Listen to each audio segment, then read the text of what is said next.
नाबालिग लड़की की हत्या से दहल उठी राजधानी। डीसीडब्ल्यू अध्यक्ष बोली, ऐसी दरिंदगी कभी नहीं देखी। नाबालिग लड़की की बेरहमी से हत्या, शख्स ने बीच सड़क पर चाकुओं से गोदा और सिर पर मारा पत्थर, आरोपी गिरफ्तार।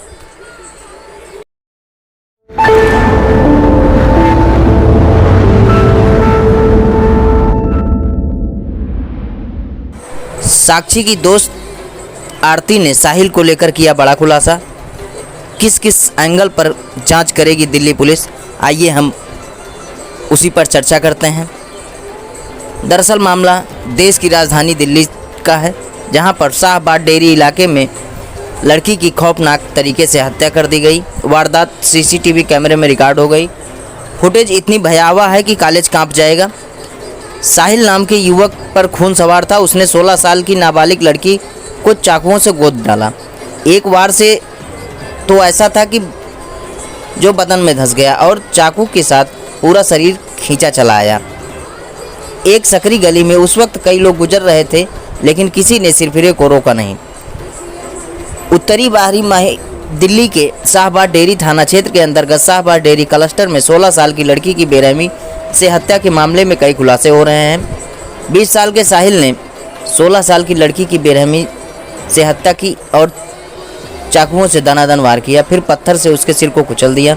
इस मामले में अब मृतक लड़की साक्षी की दोस्त आरती मीडिया के सामने आई है और उसने साहिल के बारे में बहुत बड़ा बयान दिया है। वहीं दिल्ली पुलिस ने जब आरोपी साहिल को गिरफ्तार किया तो उसके हाथ में लाल रंग का कलावा था। बताया जा रहा है कि दिल्ली पुलिस अब इस मामले की जांच पड़ताल कर रही है। हाथ में कलावा बांधने की वजह क्या थी? दिल्ली पुलिस सूत्रों के मुताबिक इस केस की हर एंगल से तफ्तीश की जाएगी। लव जिहाद के एंगल से भी जांच होगी। आरोपी साहिल की क्रिमिनल हिस्ट्री भी खंगाली जा रही है। बताया जा रहा है कि मृतका अपने परिवार से अलग अपनी दोस्त नीतू के साथ रहती थी। मृतक लड़की साक्षी की दोस्त आरती ने बताया कि वह उससे मुलाकात करने के लिए यहाँ आई थी। आरती ने बताया कि वह साहिल को एक हिंदू लड़के के तौर पर जानती है। बेहद गंभीर रूप से घायल होने के बाद भी करीब 15 मिनट तक वह क्राइम लोकेशन पर पड़ी रही। अगर सही वक्त पर उसे बचाया जाता तो उसे बचाया जा सकता था। क्राइम लोकेशन से करीब 10 मिनट के फासले पर आरोपी साहिल का घर है। वहीं दिल्ली पुलिस का कहना है कि हत्या करने के बाद आरोपी अपनी बुआ के घर बुलंदशहर चला गया था। पिता की निशानदेही पर ही उसे गिरफ्तार किया गया है। शाहबाद डेयरी इलाके में लड़की की खौफनाक तरीके से हत्या कर दी गई। वारदात सीसीटीवी कैमरे में भी रिकॉर्ड हो गई। फुटेज इतनी भयावह है कि कॉलेज कांप जाएगा। मृतका लड़की वहीं शाहबाद डेहरी के ई ब्लॉक में रहती थी। वह अपनी दोस्त के साथ जन्मदिन की पार्टी में जाने वाली थी। मृतका उसी दोस्त को बुलाने उसके घर गई थी। वह घर के बाहर खड़ी होकर इंतजार कर रही थी, तभी साहिल वहां आ गया। पुलिस से मिली जानकारी के अनुसार दोनों एक रिलेशनशिप में थे। घटनास्थल पर उसकी किसी बात पर बहस हो गई। साहिल ने चाकू निकाला और उस पर धावा बोल दिया। लड़की गली में गिर गई। इसके बाद तो साहिल पर जैसे शैतान ही सवार हो गया।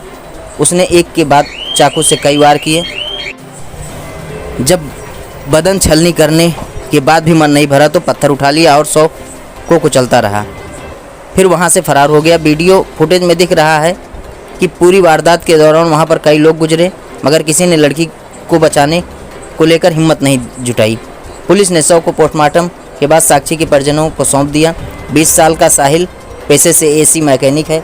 साहिल और लड़की एक दूसरे को पहले से जानते थे। पुलिस ने बताया कि 6 टीमें गठित की गई हैं और वहीं साहिल को पुलिस ने बुलंदशहर से गिरफ्तार कर लिया है और साहिल मीडिया के सामने कुछ बोलने से बच रहा था। वहीं दूसरी तरफ डीसीडब्ल्यू की अध्यक्ष स्वाति मालीवाल ने कहा कि मैंने इतना डराने वाला केस कभी नहीं देखा। दिल्ली महिलाओं और बच्चियों के लिए बहुत ही असुरक्षित और असंवेदनशील है। जिस तरह इस देश में पुलिस व्यवस्था सुधर जाएगी, उस दिन किसी की हिम्मत नहीं होगी किसी भी महिला या बच्ची के खिलाफ कुछ भी कर जाए। आज जो हो रहा है वो पूरी तरह से कानून व्यवस्था की असफलता को दर्शाता है। आइए हम आपको सुनवाते हैं कि डीसीडब्ल्यू की अध्यक्ष स्वाति मालीवाल ने क्या कुछ कहा। मैं दिल्ली महिला आयोग की अध्यक्ष हूँ कई सालों से, पर मैंने इतना डराने वाला केस शायद ही कभी देखा है। एक 16 साल की लड़की उसको सड़क पर, बीच सड़क पे सब लोगों के सामने 40 से 50 बार चाकू से मारा गया और उसके बाद ईंट मार मार कर उसकी हत्या कर दी गई। कितना बेरहमी से उसको मारा गया, ये सारा का सारा सीसीटीवी वीडियो फुटेज में कैप्चर हुआ है। और उस वीडियो में ये भी दिख रहा है कि जब वो लड़की चीख रही है, चिल्ला रही है, तो कई सारे आदमी और महिलाएं सड़क के पास से गुजर रहे हैं और कोई पलट के भी नहीं देख रहा। तो दिल्ली एक बहुत ही ज्यादा असुरक्षित जगह है महिलाओं के लिए और बच्चियों के लिए, और साथ में दिल्ली बहुत असंवेदनशील भी हो गई है। ये क्यों हो रहा है? मैं ये मानती हूँ कि आज दिल्ली में किसी को डर नहीं लगता। लोगों को लगता है कि वो किसी भी महिला के खिलाफ, किसी भी बच्ची के खिलाफ कुछ भी कर देंगे, घिनौना से घिनौना अपराध कर देंगे और कानून व्यवस्था और दिल्ली पुलिस उनका कुछ नहीं बिगाड़ पाएगी। इसको बदलने की जरूरत है। मेरी केंद्र सरकार से अपील है, तुरंत एक हाई लेवल कमेटी की मीटिंग बुलाए जिसमें देश के होम मिनिस्टर हो, क्योंकि दिल्ली पुलिस सीधे सीधे उन्हें रिपोर्ट करती है, एलजी साहब हो, मुख्यमंत्री हो, दिल्ली पुलिस कमिश्नर हो और दिल्ली महिला आयोग की अध्यक्ष हो। हर दिन दिल्ली महिला आयोग के पास कम से कम 6 रेप केसेस आ रहे हैं। लड़कियों को बुरी बुरी तरीके से मारा जा रहा है और ये कब तक चलता रहेगा? अगर अब कुछ नहीं करा गया तो लड़कियां ऐसे ही मरती रहेंगी। अभी दिल्ली पुलिस आप आए दिन ऐसे मामलों को लेकर दिल्ली पुलिस को नोटिस करती है, लेकिन उसका कुछ असर होता है? क्या लगता है आपको कड़ी कदम जिस दिन इस देश की पुलिस व्यवस्था सुधर जाए उस दिन किसी के अंदर हिम्मत नहीं होगी कि किसी भी लड़की या महिला के खिलाफ कुछ भी कर जाए। आज जो हो रहा है वो पूरा तरीके से एक लॉ एंड ऑर्डर का फेलियर दिल्ली में दर्शाता है और इसीलिए मेरी रिक्वेस्ट है कि एक हाई लेवल कमेटी होनी चाहिए। पहले अंजलि हुई, उसके बीच में, और तब से लेकर अब तक पता नहीं कितनी लड़कियों के साथ किस किस तरीके के क्राइम्स हुए हैं। जब तक सरकार इसके ऊपर जागेगी नहीं तब तक बच्चियां इसी तरीके से मरती रहेंगी। हम दिल्ली पुलिस को नोटिस इशू कर रहे हैं, लेकिन मुझे ऐसा लगता है कि पूरे व्यवस्था परिवर्तन की जरूरत है। हर हाल में सजाएं होनी चाहिए, तुरंत सजाएं होनी चाहिए, प्रोसेस द्वारा सजाएं होनी चाहिए और सख्त से सख्त सजाएं होनी चाहिए, तब जाके क्रिमिनल्स में एक डर बैठेगा। आपको लगता है इसमें जन जागरूकता की भी जरूरत है? क्योंकि कई लोग वहाँ से गुजरते हुए दिख रहे हैं, किसी ने कुछ हलचल भी किसी में नहीं दिखाई दे रही है, कोई बोल भी नहीं रहा है।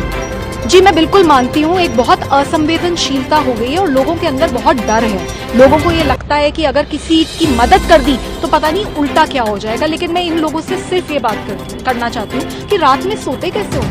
उस लड़की की इतनी चीखें जब सुनाई दी और आपने पलट के भी नहीं देखा, आपने उसकी मदद करने की कोई कोशिश नहीं करी और घर जाके सो गए, तो ऐसी जिंदगी का भी क्या फायदा? ऐसी छोटी बड़ी खबरों की अपडेट के लिए बने रहें हमारे साथ। फेसबुक पर देख रहे हैं तो पेज को फॉलो करें, यूट्यूब पर देख रहे हैं तो चैनल को सब्सक्राइब करके बेल आइकन दबाना ना भूलें। खबर कैसी लगी लाइक और कमेंट करके ज़रूर बताएं। धन्यवाद।